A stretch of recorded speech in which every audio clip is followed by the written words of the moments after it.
एक ऐसा चेहरा जिसने करोड़ों लोगों को हंसाया, एक ऐसा नाम जो बॉलीवुड की कॉमेडी का पर्याय बन चुका है, लेकिन आज वही नाम एक कानूनी विवाद के केंद्र में है।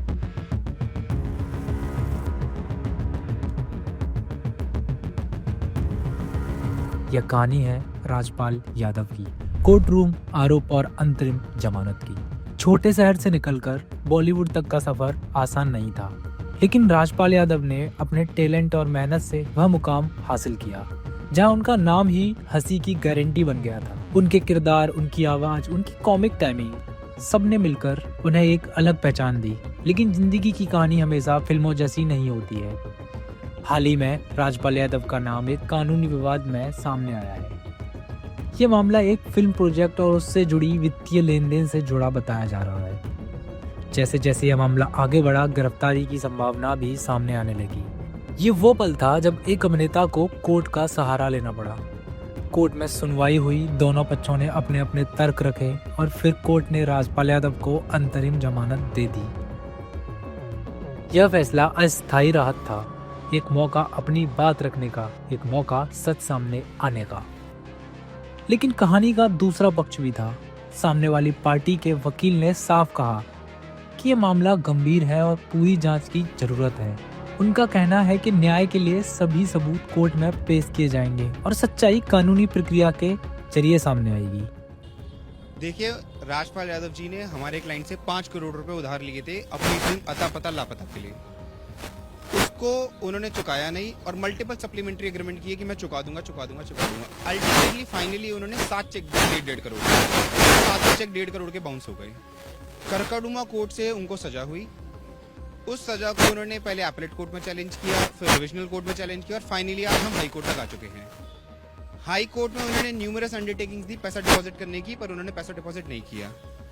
बीच में उन्होंने 75 लाख रुपए जमा कराए, लेकिन उसके बाद वो गायब हो गए।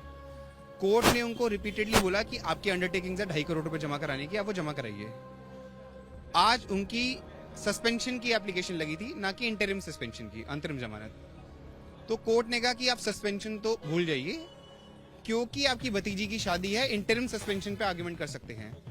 पिछली डेट पे उन्होंने मेरिट्स पे आर्गुमेंट करना शुरू किया, बट कोर्ट ने कंसिडर किया हमारे आर्गुमेंट्स की उनकी कॉन्डोनेशन ऑफ डिले की एप्लीकेशन है और जब तक कॉन्डोनेशन पे आर्गुमेंट नहीं होगा मेरिट्स पे आर्गुमेंट नहीं हो सकते। तो आज उन्होंने मेरिट पे आर्गुमेंट किया ही नहीं।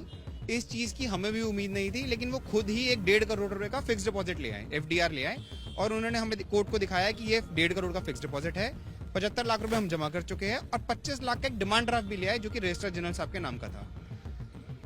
कोर्ट को मैंने ऑब्जेक्शन ये उठाया कि ये 1.5 करोड़ का फिक्स डिपॉजिट जो है ये राजपाल यादव जी के नाम का है, हमारा कोई फायदा नहीं, ना ही हमारा क्लाइंट इसे अप्रोप्रिएट करा सकता है, ना ही इस पैसे का यूज कर सकता है। तो या तो ये पैसा जमा कराए हमारे खाते में या इसको डिमांड ड्राफ्ट हमारे नाम का बनाए।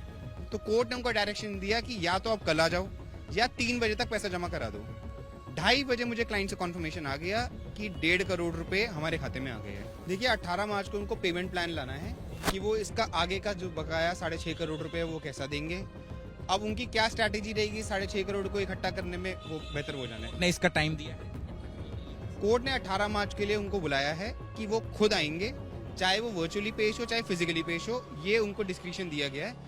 इस डिस्क्रिप्शन को एक्सरसाइज करते हुए उनको खुद सबमिशन देना है कि वो बचा हुआ पैसा कैसे। देखिए, अगर वो उन्होंने 9 करोड़ का वादा किया है, अगर वो बचा 6.5 करोड़ रुपए हमें दे देते तो हमें भी कोई आपत्ति नहीं, लेकिन ना हमारे क्लाइंट को, ना हमें कभी किसी को कोई खुशी नहीं कि कोई जेल में जाए। हमारा पर्पस ये है कि जो पैसे का उन्होंने वादा किया था वो कम से कम वो पैसा दे दे। 2010 में हमारे क्लाइंट ने 5 करोड़ रुपए लगाए थे, आज वो कहीं और पैसा लगाता तो कितना हो जाता। लेकिन जो वादा किया है अगर वो निभाएंगे तो हमें कोई आपत्ति नहीं, फिर वो तो हम केस भी खत्म करा देंगे, सेटल करा के खत्म कर देंगे। फिलहाल राजपाल यादव को अंतरिम जमानत मिल चुकी है, लेकिन सवाल अभी भी वही है, क्या ये सिर्फ एक गलतफहमी है या एक लंबी कानूनी लड़ाई की शुरुआत है? सच क्या है, इसका फैसला कोर्ट करेगा।